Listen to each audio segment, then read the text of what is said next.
Hello everyone. सृजन academy के online platform पर एक बार पुनः आप सभी का स्वागत है। बहुत खुशी हो रही है कि अभी एक सप्ताह ही हुए हैं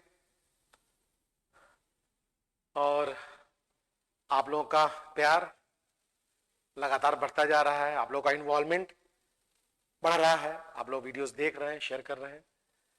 आगे भी इसको कंटिन्यू रखेंगे हम लोग।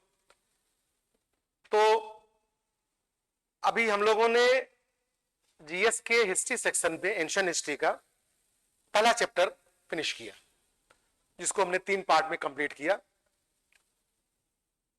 अब हम लोग सेकेंड चैप्टर में आते हैं। सेकेंड चैप्टर, जिसको वैदिक युग या वैदिक सिविलाइजेशन कहते हैं, वैदिक सभ्यता कहते हैं, इससे रिलेटेड जो भी अच्छे क्वेश्चंस हैं जो प्राय एग्जाम्स में आ रहे हैं, उन सभी को कवर करने का हम प्रयास करेंगे। और न केवल उन क्वेश्चंस को, बल्कि उससे रिलेटेड उसके आसपास के दायरे को भी कवर करेंगे। जैसा कि हम आपसे बार बार कहते हैं कि क्वेश्चन लगाने का, प्रैक्टिस करने का सबसे अच्छा तरीका होता है कि न केवल उस क्वेश्चन को देखा जाए, बल्कि उससे रिलेटेड उसके आसपास की चीजों को भी कवर किया जाए। ये सबसे सरल और सबसे सही तरीका होता है किसी भी एग्जाम की तैयारी का, और सबसे छोटा तरीका, अब इससे छोटा कोई तरीका नहीं है कि आपने जब उस टॉपिक को, उस सब्जेक्ट को तैयार कर लिया, जब आप प्रैक्टिस कर रहे हैं तो न केवल वही क्वेश्चन बल्कि उसके पूरे आसपास के डिटेल को जानिए, ताकि वो या उससे रिलेटेड कोई भी क्वेश्चन आए तो आप आसानी से उसको सॉल्व कर लें। तो आज हम लोग सेकेंड चैप्टर, जिसको हम लोग वैदिक युग या वैदिक सभ्यता कहते हैं, वैदिक सिविलाइजेशन कहते हैं, हम लोग उसकी चर्चा करेंगे। और हालांकि हम पहले भी हमने आपसे कहा कि क्वेश्चन सीरीज ही है, थोड़ा सा हम आपको वैदिक सभ्यता के बारे में बता देते हैं। तो सबसे पहली चीज तो आपने इंडस वैली पढ़ लिया, उसके पहले तो हमने स्टोन बताया ही नहीं अभी। इंडस वैली का क्वेश्चन सॉल्व कर लिया, अब आप उसको पीछे वहीं छोड़ जाइए। आप बस यूं समझिए कि भारत का एक क्रमबद्ध इतिहास जो है वो इसी चैप्टर से शुरू होता है। क्रमबद्ध का मतलब जहां से कंटिन्यूटी मेंटेन है और आज तक एक क्रम बना हुआ है। कहीं ऐसा कोई जगह अब नहीं आएगा कि इसके बाद क्या हुआ। इंडस वैली और वैदिक के बीच में वो दिक्कत है, लेकिन अब वैदिक से लेकर और लास्ट तक या आज तक भी, हम तो 1947 तक ही पढ़ेंगे, हम लोग सॉल्व करेंगे वहां तक के क्वेश्चंस। लेकिन अब आपको कहीं कोई ब्रेक इस जैसा नहीं मिलेगा जैसा अभी हमने कहा आपको कि सिंधु और वैदिक युग के बीच में है। तो आप यूं कह सकते हैं कि भारत का जो क्रमबद्ध इतिहास है वो इसी चैप्टर या वैदिक सभ्यता से शुरू होता है।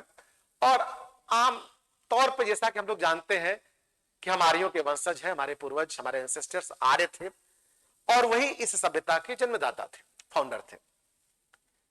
वही एक शुरुआत होनी है थोड़ा सा समझ के लिए कि हाँ, हमारे पूर्वजों ने बिल्कुल शुरू में कब, कहां, कैसे जीवन शुरू किया और फिर कैसे धीरे धीरे भारत का निर्माण हुआ, अखंड भारत जो बड़ा है।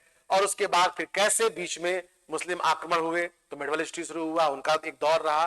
फिर कैसे व्यापार करने आई एक company, east India company, Bharat में शासन करने लगी, वहां के क्राउन का शासन करने लगा, बाद में मॉडर्न हिस्ट्री में देखेंगे। तो वो क्रम पूरा लगातार बना हुआ है, लेकिन उसकी जो शुरुआत है वो इसी वैदिक युग या वैदिक सभ्यता से है।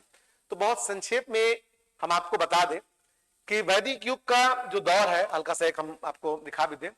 वैदिक युग का जो दौर है, जो इसका टाइम फेज है, वो जो है वो 1500 से लेकर, हम लोग पीछे आपको याद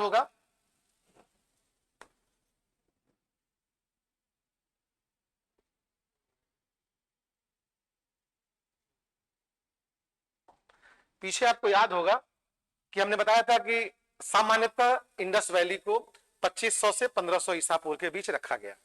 वैदिक युग जो है उसी के जस्ट आगे मान लीजिए अब है जो शुरू होगा। तो जो वैदिक युग है या वैदिक सभ्यता है, ये जो है इसका जो समय है वो 1500 से 600 ईसा पूर्व नेक्स्ट चैप्टर हो गया। और सच कहे तो क्रमबद्ध इतिहास यहीं से स्टार्ट हो गया। ये 2 भाग में बटा हुआ है, एक ही भाग में नहीं है, 2 भाग में बटा है। एक को बोलते हैं ऋग्वैदिक एक को बोलते हैं ऋग्वैदिक और दूसरे को बोलते हैं उत्तर वैदिक। ऋग्वैदिक जो है वो 1500 से 1000 बीसी तक है और उत्तर वैदिक 1000 से 600 बीसी तक है। अभी ध्यान दीजिएगा, बीसी ही चल रहा है, हम आपको एडी बीसी भी क्लियर करेंगे अभी, या जितने कैलेंडर्स हैं खास खास उसको भी कभी किसी क्वेश्चन के दरमियान आपको हम चर्चा कर देंगे या आज ही कर देंगे, देखते हैं अगर मौका मिलता है तो एक सामान्य सा हमने बताया आपको कि एक चैप्टर जिसको वैदिक युग कहा गया, जहां से भारत का एक क्रमबद्ध इतिहास शुरू होता है और इसके फाउंडर हमारे पूर्वज जिनको हम कहते हैं आर्य थे। आज से करीब करीब 3500 वर्ष पहले, हमने सिंधु सभ्यता को 4500 वर्ष कहा था, 2500 ईसा पूर्व के आसपास शुरू हुआ था, करीब करीब 3500 वर्ष पहले से यह दौर शुरू हुआ और लगभग 900 वर्ष का दौर है।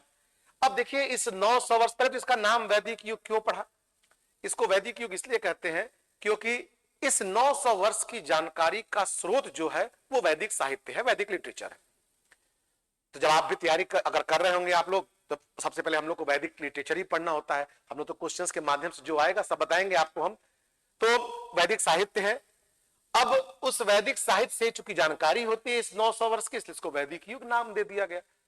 इस वैदिक युग को भी दो भाग में बांटा गया तो कुछ ना कुछ वजह होगा, और वो वजह क्या है कि ये 900 वर्ष में एक जैसा ही राजनैतिक, आर्थिक, सामाजिक, धार्मिक जीवन नहीं था जो हम लोग हिस्ट्री में पढ़ते हैं। अमूमन चीजों में बदलाव हुआ। तो जो पहला 500 वर्ष था उस समय का जो राजनीतिक, आर्थिक, सामाजिक, धार्मिक जीवन था, और जो दूसरा आगे का 400 वर्ष है, इसके बाद वहां में एक बड़ा बदलाव आया। इसलिए ए और बी दो खंड में बांट दिया इतिहासकारों ने कि भाई पहले 500 वर्ष को जिसकी जानकारी का मुख्य स्रोत ऋग्वेद है, वैदिक साहित्य का ही एक भाग है वो, तो ऋग्वेद है, और बचे हुए वैदिक साहित्य जो है वो उससे उत्तर वैदिक काल। मोटे तौर पे हम बता भी दे रहे हैं, वैदिक साहित्य में जो 4 चीजें आती हैं वो वेद है, ब्राह्मण ग्रंथ है, आर्यक है और उपनिषद है। उपनिषद चूंकि अंतिम भाग है इसलिए इसको वेदांत भी कहते हैं। वेदांत है वो, वेदांग अलग चीज है। तो ऋग्वेद से ये और बचे हुए वैदिक साहित्य जितना हमने नाम लिया उनसे उत्तर वैदिक काल की जानकारी होती है। क्यों अलग है?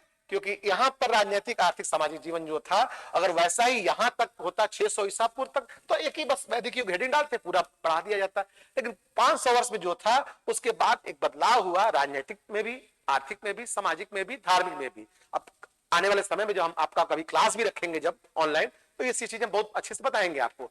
अभी हम मोटी बात बता दें कि एक चैप्टर किस दिमाग में रहे, सॉरी, चैप्टर की एक समझ आपके दिमाग में बनी रहे। तो वैदिक युग क्यों कहते हैं, कितने समय का था, 2 भाग में बटा है तो क्यों बटा है, इसका जानकारी का स्रोत क्या है, इसका जानकारी का स्रोत क्या है, ठीक।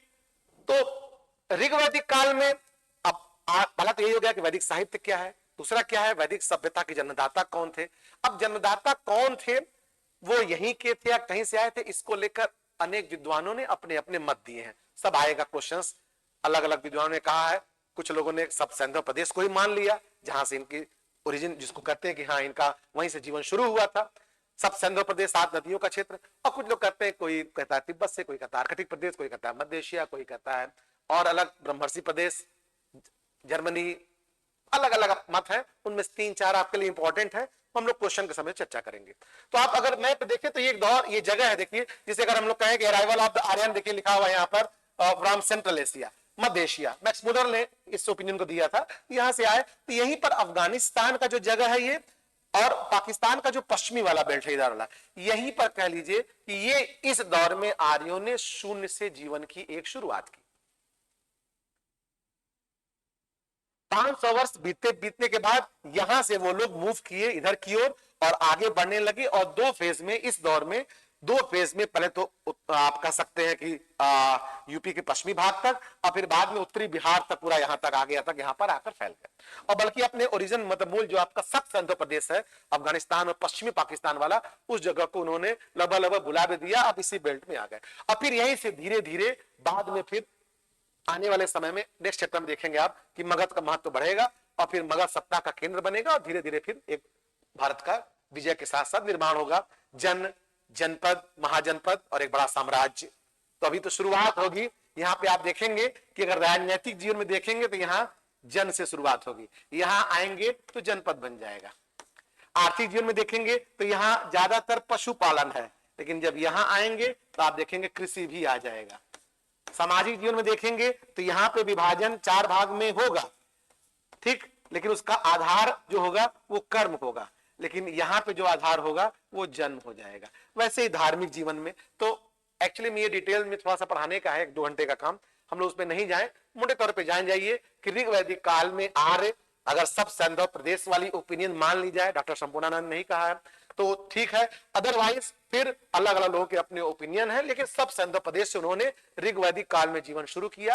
500 वर्षों तक कबीलाई जीवन था, पशुपालन करते थे, खानाबदोश थे, और जब 500 वर्ष व्यतीत हो गया, कृषि की जानकारी हो गई, लोहे की भी खोज हो गई, तो आगे से उन्होंने फिर स्थिर हो गए वो खानाबदोश से हट करके, और स्थिर होने से क्या हुआ कि जिस क्षेत्र में वो रहने लगे वही जनपद कहलाया। एक क्षेत्र का कॉन्सेप्ट आ गया, ज्योग्राफिकल टेरिटरी कर लीजिए आप, तो वो चीजें हैं उत्तर वैदिक काल में। फिर इसी बाद अगले चैप्टर में जाएंगे तो महाजनपद बन जाएगा, फिर उसी महाजनपद में से मगध एक साम्राज्य बन जाएगा अगले चैप्टर में, प्री मौर्य में, तो हम लोग बाद में देख लेंगे। ये मोटी मोटी एक बात हुई, लेकिन हम लोग सीधे आ जाए, क्योंकि अभी हम लोग फोकस क्वेश्चन पे ही करना है, सीधे क्वेश्चन पे आ जाए। तो हम लोग पहला क्वेश्चन देखा जाए। पहला क्वेश्चन आपका जो है, क्वेश्चन है आपका, ऋग्वेद का कौन सा मंडल पूर्णतः सोम, सोम से सोमरस बनता था, सोम एक पौधा है, सोम को समर्पित है। ऋग्वेद का कौन सा मंडल पूर्णतः सोम को समर्पित है? तो पहले तो इसका आंसर जान जाइए। इसका जो आंसर है वो है ऋग्वेद का 9वां मंडल। 9वां मंडल के सभी सूक्त सोम को ही समर्पित है, सोम के ही बारे में है, ये तो आंसर हो गया।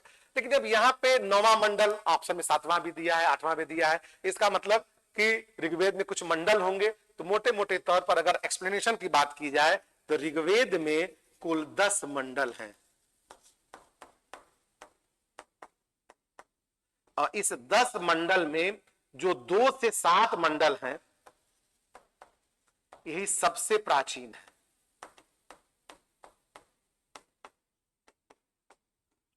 अब निश्चित तौर पर हर मंडल से कुछ न कुछ क्वेश्चंस आ रहे होंगे, तो जो आपके एग्जाम्स में इंपॉर्टेंट है उसमें आपको कम से कम तीसरा ध्यान रखिएगा। आगे क्वेश्चंस में आएगा, नहीं आएगा तो कहीं ना कहीं हम एक्सप्लेन कर देंगे। कम से कम तीसरा आपको जानना चाहिए, उसके बाद 7वां आपको जानना चाहिए, उसके बाद 9वां आपको जानना चाहिए, और कम से कम 10वां भी आपको जानना चाहिए। और हम संक्षेप में कही दे, यहीं पर क्वेश्चन आएगा तो आपको और अच्छा लगेगा, मजा आएगा। तीसरे मंडल में ही गायत्री मंत्र है, 7वें मंडल में वरुण का उल्लेख है, और 10 राजयुद्ध का भी वर्णन है। 9वां मंडल आपके सामने देखिए यही आई गया है, सोम का उल्लेख है, और 10वें मंडल में 4 वर्णों की उत्पत्ति की सिद्धांत की चर्चा हुई है। इनमें से कुछ की क्वेश्चंस आगे आएंगे ही, तो हम लोग अभी उल्लेख करेंगे। फिलहाल हमने वो बता ही दिया कि ये 4 जरूरी हैं, जानना चाहिए। तीसरा इंपॉर्टेंट है, इसमें गायत्री मंत्र की बात है। 7वां में 10 राजयुद्ध की बात है, इसी में आपका वरुण की भी चर्चा है। 9वां अभी आपकी आई गया सोम, और 10वां 4 वर्ण की उत्पत्ति की बात है। तो इतना कम से कम अगर एक्सप्लेन कर लिया जाए तो आप 20 क्वेश्चन भी अगर लगा रहे हैं तो आप 50 क्वेश्चन का काम कर रहे हैं, ठीक है। तो इसका आंसर तो हो गया, एक खूब आता भी है। नेक्स्ट क्वेश्चन देखा जाए। क्वेश्चन है आपका, प्राचीन भारत में निष्क से जाने जाते थे, प्राय आता रहता है। तो निष्क क्या था? यह एक सोने का टुकड़ा या हार है सोने का। अभी तो हमको लगता है किसी पीसीएस एग्जाम में पूछ दिया था कि निष्क कहां पहना जाता था, शरीर के किस भाग में। तो अगर आप जान रहे हैं कि हार है तो निश्चित तौर पर गले में आंसर हो जाएगा। तो निष्क एक सोने का टुकड़ा या सोने का हार था, तो स्वर्ण आभूषण हो गया। तो आंसर तो आपका क्लियर है, यहाँ पे कोई दिक्कत ही नहीं है, और कोई चीज में नहीं जानना है उसमें, और छोड़ दीजिए। नेक्स्ट क्वेश्चन देखिए। नेक्स्ट है आपका, आरंभिक वैदिक साहित्य में सर्वाधिक वर्णित नदी है। आरंभिक वैदिक साहित्य में मतलब ऋग्वेद वगैरह में शुरुआती जो है, तो सर्वाधिक वर्णित नदी, पहले तो हम आपको आंसर बता दें।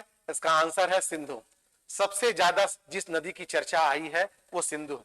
यहां पे एक चीज का ख्याल रखिएगा, सबसे ज्यादा वर्णित नदी सिंधु है, लेकिन अगर पवित्र नदी की बात आ जाएगी तो वह सरस्वती। और सप्त सैंधव नदी बहुत इंपॉर्टेंट है, वो जानना चाहिए हम लोग को यहां पर, क्योंकि यहीं पर आर्यों ने ऋग वैदिक काल में जीवन शुरू किया था। तो अगर हम सप्त सैंधव नदियों को जान जाएं तो उसमें कौन है सबसे पहले, कौन है, सिंधु। सेकंड नंबर पे हमने कहा था सबसे पवित्र कौन है, सरस्वती। फिर आपका है शतुद्री, फिर आपका है विपाशा, फिर परुष्णी, फिर वितस्ता और फिर अस्किनी। अब ये क्वेश्चन ना भी आए हमारे इस सीरीज में तो कम से कम ध्यान रखना होगा, यहां से क्वेश्चन मिलाने के लिए आता है। पहला क्वेश्चन तो यही हो गया कि ऋग्वैदिक आर्यों ने जो अपना जीवन सप्त सैंधव प्रदेश में शुरू किया, 7 नदियों के क्षेत्र में, उसमें कौन सी नदी नहीं है, क्योंकि और भी नदियां हैं ऋग्वेद में उल्लिखित है, कुभा का भी नाम है, प्रुमु जिसको बोलते हैं, लेकिन ये 7 नदियां हैं। सिंधु का मतलब सिंधु, एक क्वेश्चन बन गया, सर्वाधिक चर्चा इसकी है। सरस्वती सबसे पवित्र है, सबसे पवित्र, ठीक। शतुद्री मतलब सतलज,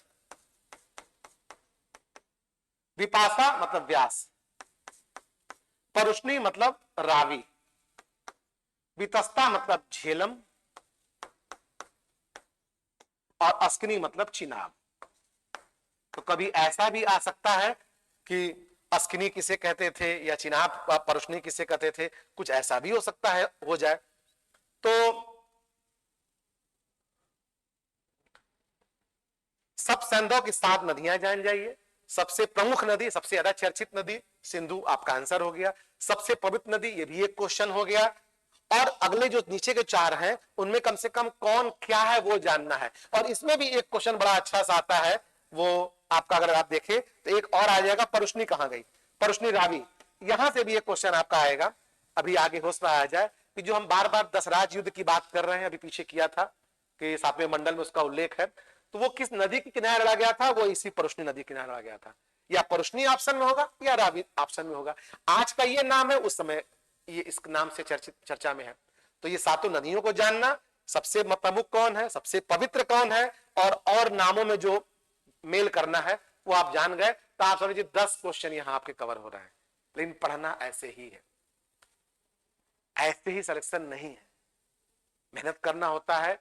और मेहनत कितना स्मार्टली आप कर रहे हैं वो ज्यादा मायने रखता है। खूब बैठ रहे हैं, घंटे गिने जा रहे हैं कि 8 घंटे पढ़ लिए, वो बड़ी बात नहीं है। 10 घंटे स्मार्ट स्टडी अगर 3 घंटे भी हो रही तो बहुत अच्छी बात है। तो लगभग सब क्लियर हो गया, आगे देखा जाए। नेक्स्ट क्वेश्चन आपका है, भारत के किस स्थल की खुदाई में लौह धातु के प्रचलन के प्राचीनतम प्रमाण। अब यहां ये बात आ गई, याद कीजिए इंडस वैली वाले चैप्टर में हमने कहा था कि लोहे से लोग परिचित नहीं थे। अब हालांकि वैदिक काल में भी नहीं, लेकिन वैदिक काल के सेकंड वाले फेज में जो भी बताया हमने, 1000 ईसा पूर्व के आसपास में अतरंजी खेड़ा एक जगह है, एटा जिले में, यूपी में ही है, वहां से सबसे प्राचीनतम लोहे का प्रमाण मिला है। और इसका मतलब कि उत्तर वैदिक काल से हम लोग लोहे से पूर्णतया परिचित हो गए होंगे। तो वही क्वेश्चन पूछ रहा है किस स्तर की खुदाई से, इसका आपका जो आंसर होगा वो हो जाएगा अतरंजी खेड़ा, एटा जिला, लिख सकते हैं यहां पर एटा, चाहे तो आप अपने याद करने के लिए इंपॉर्टेंट है। और चीजें बता दिया, लेकिन ध्यान रखिएगा इस उत्तर वैदिक काल मतलब 1000 ईसा पूर्व से पहले कभी भी आ जाए, किस धातु से परिचित नहीं थे तो लोहा अभी तक जानकारी नहीं हुई थी। वो 1000 ईसा पूर्व के आसपास में अगर खोज हुई, इसका मतलब उसका प्रयोग हम लोग उत्तर वैदिक काल से मान सकते हैं, ऋग वैदिक काल तक नहीं। नेक्स्ट क्वेश्चन, किस इतिहासकार ने आर्यों का मूल निवास स्थान उत्तरी ध्रुव माना है। अभी हमने कहा कि पहले तो हम लोग वैदिक साहित्य क्या क्या है वो जाना जरूरी है, फिर आर्य जो जन्मदाता है तो वो कहां से आए थे, अलग अलग जो विचार हैं वो भी एग्जाम्स में खूब आ रहे हैं। तो किसने कहा था कि मूल स्थान उत्तरी ध्रुव या आर्कटिक प्रदेश भी, इसको ये भी आपको मिल सकता है आपको कि आर्कटिक प्रदेश,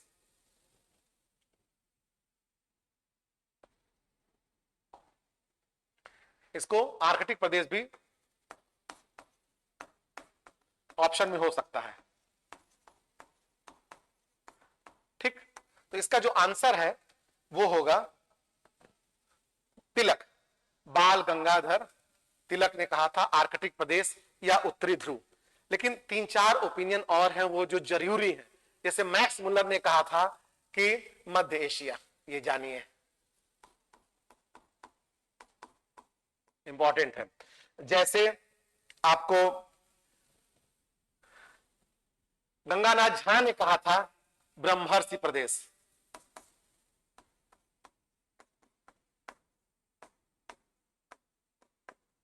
ठीक, और दो इंपॉर्टेंट है जिसको हम लिख दे रहे हैं। दयानंद ने कहा था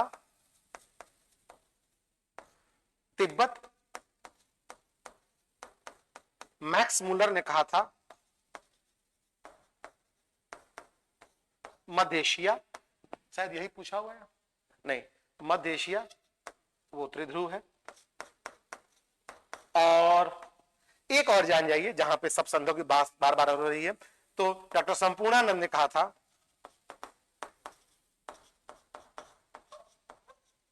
सप्त सैंधो प्रदेश।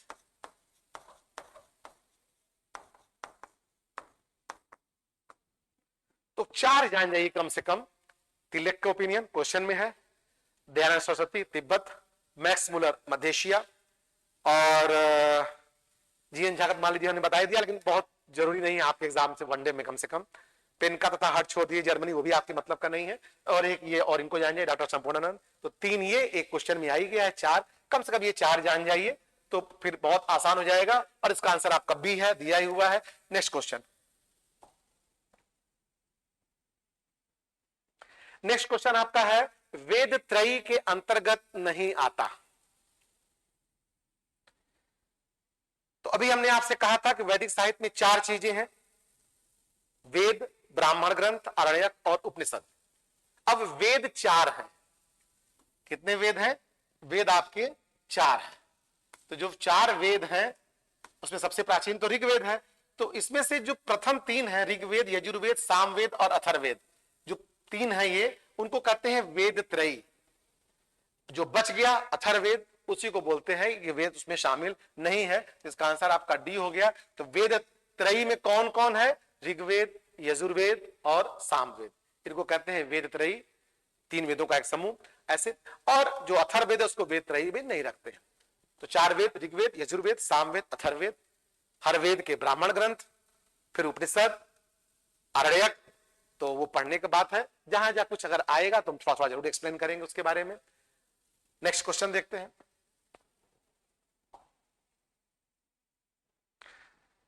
सतपथ ब्राह्मण का संबंध, बात आई गई अभी। 4 वेद हैं वो तो ठीक है, हर वेद के ब्राह्मण ग्रंथ है। ब्राह्मण ग्रंथ इसमें उस वेद की व्याख्या दी गई है। तो अब अच्छा तो यही होगा कि हम लोग हर वेद के जो ब्राह्मण ग्रंथ हैं, एटलीस्ट आर्यक और उपनिषद तो चलेगा, सब ना जान रहे हो, लेकिन ब्राह्मण ग्रंथ आपके एग्जाम्स में सभी इंपॉर्टेंट है। तो क्वेश्चन एक है, लेकिन बनेगा यहां से 8-10 क्वेश्चन, आपको सब जानना चाहिए। तो जो अगर हम लोग कहें, अगर हम लोग यहां पर लिख लें, अगर तो जो वेद हैं, एक जगह लिखा जाए अगर वेद, और यहां लिख लिया जाए ब्राह्मण ग्रंथ, तो आपका ऋग्वेद के ब्राह्मण ग्रंथ है ऐतरेय और कौशितकी।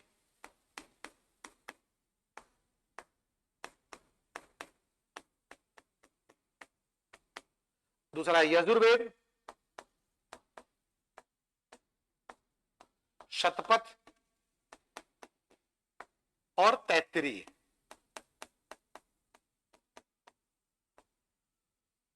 तीसरा है सामवेद, और यहां आपका आंसर भी हो गया। शतपथ ब्राह्मण का संबंध है, दिखाई पड़ गया, इसका आंसर बी हो जाएगा, वो तो आप जान ही गए। सामवेद के 3 हैं, तांडय,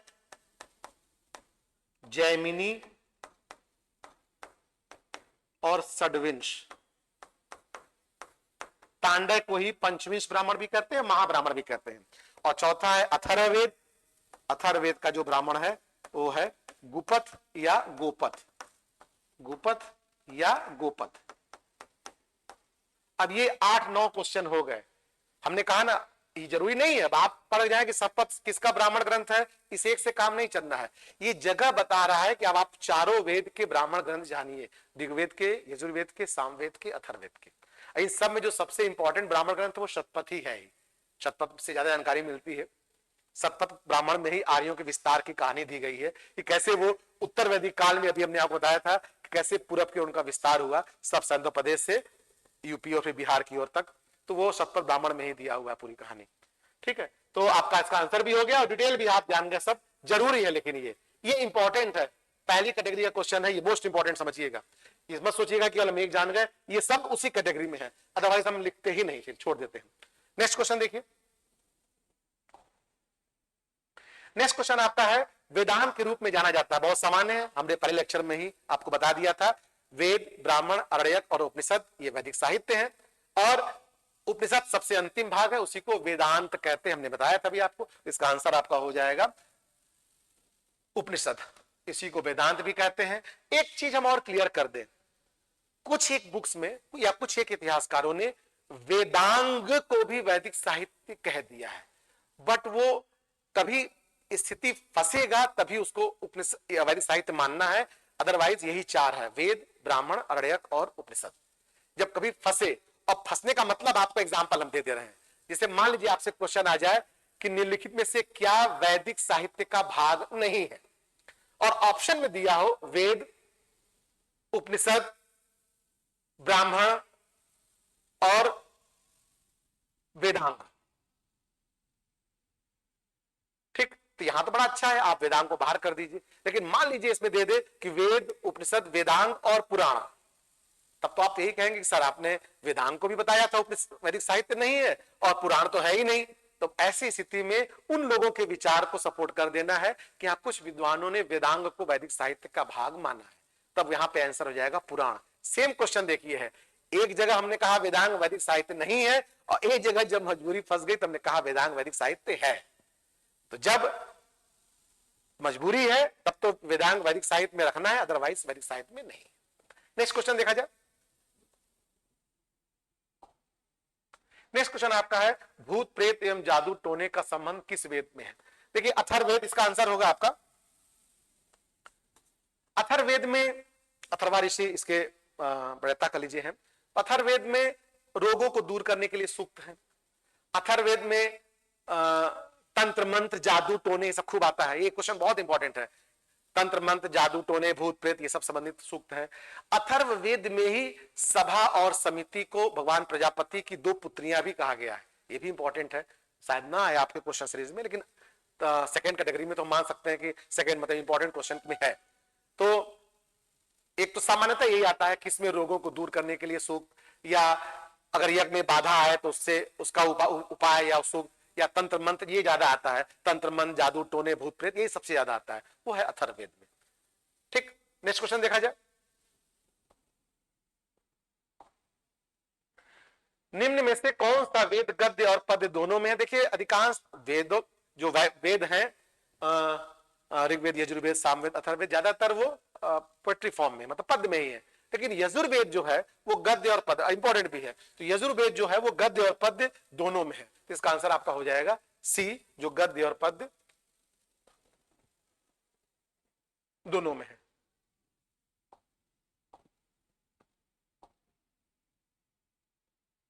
यजुर्वेद। ठीक, नेक्स्ट क्वेश्चन देखिए। ऋग्वेद में वर्णित दशराज, अभी हमने आपसे बताया था दशराज युद्ध था, यहां से 2-3 क्वेश्चन बनते हैं। इस दशराज युद्ध का वर्णन कहां हुआ है। तो इस दशराज युद्ध का जो वर्णन है वो परुष्णी नदी 7वें मंडल में है। एक तो ये क्वेश्चन हमने बताया था अभी आपको पहले, किस नदी के किनारे हुआ था ये, तो ये रावी नदी के तट पर परुष्णी। दूसरा क्वेश्चन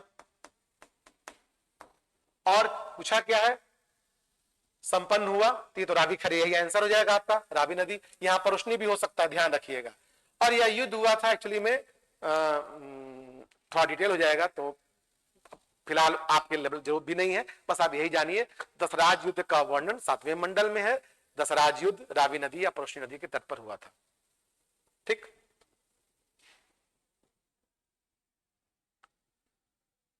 नेक्स्ट क्वेश्चन, ऋग्वेद में वर्णित अयस शब्द का तात्पर्य था। फैक्चुअल सीधा सीधा, इसमें कहीं कोई विशेष नहीं जानना है। तो अयस जो था वो तांबा या कांसा के लिए आया था। आगे ध्यान रखिएगा, कृष्ण अयस भी आएगा जब लोहा आ जाएगा। ठीक, तो जब अयस है तो तांबा या कांसा, लेकिन अगर कृष्ण अयस आ जाए तो वो आयरन या लोहा हो जाएगा। क्योंकि अभी ऋग्वेद में बात आई नहीं है, तो आगे जब लोहा की बात आएगी तो उसके लिए कृष्ण अयस शब्द भी आएगा। तो फिलहाल इसका आंसर जो हो गया तांबा या कांसा। नेक्स्ट क्वेश्चन देखिए, जहां बहुत जरूरी नहीं है वहां पे हम लोग एक्सप्लेनेशन, जहां जगह नहीं है और जहां ज्यादा जगह है, कौन सा देवता नीति का संस्थापक था? ठीक, तो नीति का संस्थापक, इसी को रीत भी कहते हैं। नीति मतलब जो आपके आचरण पर ध्यान रखता हो, आप नैतिकता पर ध्यान रखता हो कि आप सही आचरण कर रहे हैं या नहीं कर रहे हैं। तो इन सबको ध्यान रखने वाला और ऐसा न करने पर दंडित करने वाला, पनिशमेंट देने वाला, वो कौन से देवता थे? तो वो है आपके वरुण। और वरुण का उल्लेख कहां है? अभी हमने बताया था आपको, 7वें मंडल में ही है। दशराज युद्ध का उल्लेख कहां है? 7वें मंडल में है। तो कुछ क्वेश्चंस तो लगातार आपके सामने आ ही रहे हैं, बार बार याद हो जाएंगे। तो नीति या रित, एक वर्ड रित भी आएगा, ध्यान रखिएगा। रित, रित का नियंता या रित पर अंकुश लगाने वाला, ध्यान देने वाला। इसीलिए वरुण को ऋतस्य गोप भी कहते हैं, वरुण को। ठीक, नेक्स्ट क्वेश्चन। नेक्स्ट क्वेश्चन आपका, प्रसिद्ध गायत्री मंत्र का उल्लेख हुआ है, हमने पीछे ही चर्चा कर दिया था कि आपको कम से कम तीसरा, 7वां, 9वां, 10वां 4 मंडल जरूर जानिए। तो गायत्री मंत्र किसमें है? तीसरे मंडल में है। यहां तो केवल ऋग्वेद लिखा हुआ है, लेकिन आप तीसरा मंडल भी जान जाइए। और एक और क्वेश्चन, ऋग्वेद के तीसरे मंडल में है, और ऋग्वेद के तीसरे मंडल के जो रचनाकार हैं उनका नाम है विश्वामित्र। तो कभी भी ये क्वेश्चन आ जाए कि गायत्री मंत्र के लेखक कौन है, रचनाकार कौन है, तो वो है विश्वामित्र। 3 क्वेश्चन यही हो गया आपको। और गायत्री मंत्र किसको समर्पित है? तो पूर्णतः सोम को समर्पित है, सॉरी सूर्य को समर्पित है गायत्री मंत्र। सूर्य का एक रूप है सवित्री, तो शायद आप में सवित्री ना है, थोड़ा डेप्थ है, लेकिन सूर्य ऑप्शन में रहेगा तो बस सही है। तो गायत्री मंत्र सूर्य को समर्पित है, एक क्वेश्चन। तीसरे मंडल में है, दूसरा क्वेश्चन। तीसरे मंडल के लेखक चूंकि विश्वामित्र है, तो उसका स्वाभाविक है गायत्री मंत्र के लेखक भी विश्वामित्र ही होंगे। और किसको डिवोटेड है? ये सूर्य को डिवोटेड है। ठीक, नेक्स्ट क्वेश्चन देखा जाए। बोगज कोई के एक अभिलेख में आहुत आर्य देवता, मतलब बोगज कोई अभिलेख है, मतलब आर्यों से संबंधित जानकारी तो जगह जगह जहां मिले ठीक है, लेकिन कुछ विदेशी स्रोतों से भी कुछ वैदिक देवताओं से मिलते जुलते नाम मिल गए हैं। और वो बोगज कोई एशिया माइनर में, टर्की का क्षेत्र कह लीजिए, तो वहां से इंद्र, मित्र, वरुण और नासात थे। अब जहां ऑप्शन में हो इंद्र, यहां विष्णु आ गया, इंद्र, मित्र, यहां वरुण नहीं है, इंद्र, मित्र, वरुण एवं ये है, तो आपका यहां पे आंसर हो जाएगा सी हो जाएगा कि एशिया माइनर टर्की के एक बोगज कोई अभिलेख है, स्थान है वो, इसी को अभिलेख को बोलते हैं। वहां पर भारतीय देवताओं से मिलते जुलते नाम वाले देवताओं के नाम मिले हैं। और वो कौन देवता हैं जिनका उल्लेख उस बोगज कोई अभिलेख में है? तो है इंद्र, मित्र, वरुण और नसात्य। क्लियर है? नेक्स्ट क्वेश्चन देखिए, समाज के चतुर्विध वर्गीकरण का विचार, मतलब 4 भाग में जो बांटा गया, ब्राह्मण, क्षत्रिय, वैश्य, शूद्र, हमने कहा था आपसे, फिर वही बात आ गई। तो वो ऋग्वेद के पुरुष सूक्त में है। ऋग्वेद के ही 10वें मंडल में,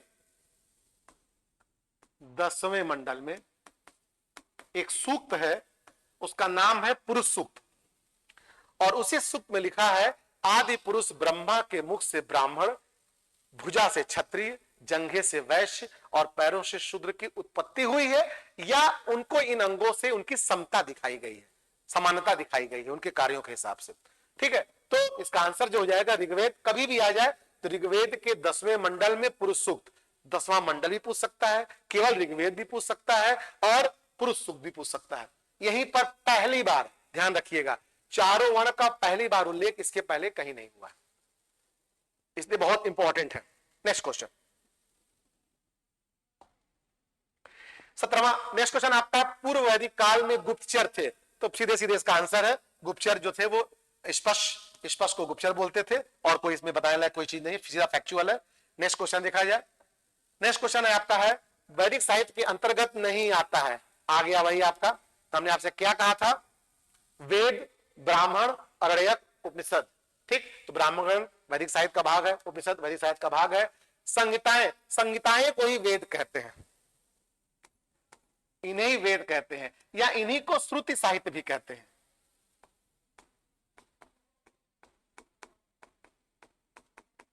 श्रुति साहित्य क्यों कहते हैं ये भी जान जाइए, क्योंकि जो जो वैदिक सूक्त थे वो पहले मौखिक थे, लिखे नहीं गए थे, तो कई पीढ़ियों तक तो वो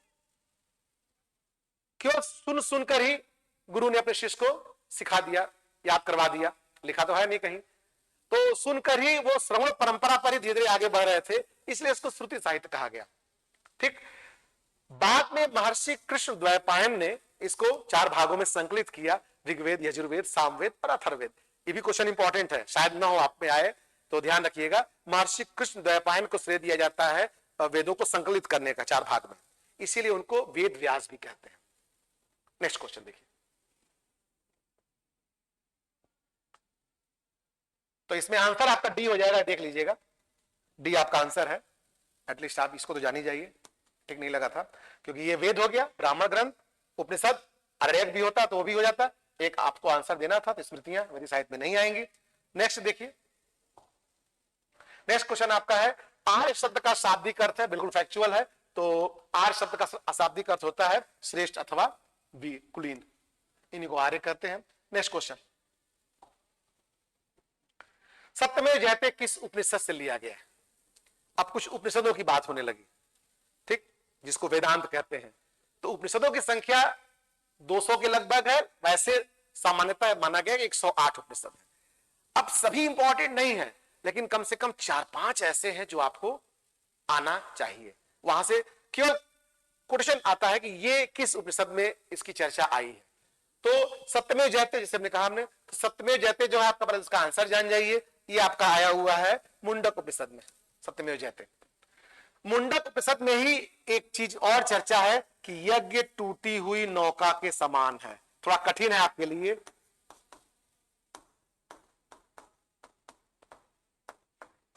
जिस प्रकार टूटी हुई नौका से एक नदी पार नहीं की जा सकती, वैसे यज्ञ करके संसार से मोक्ष मुक्ति नहीं मिलता। मतलब यज्ञ को उतना महत्वपूर्ण अब नहीं माना जा रहा है, उपनिषद जो उत्तर वैदिक काल का भाग हो गया।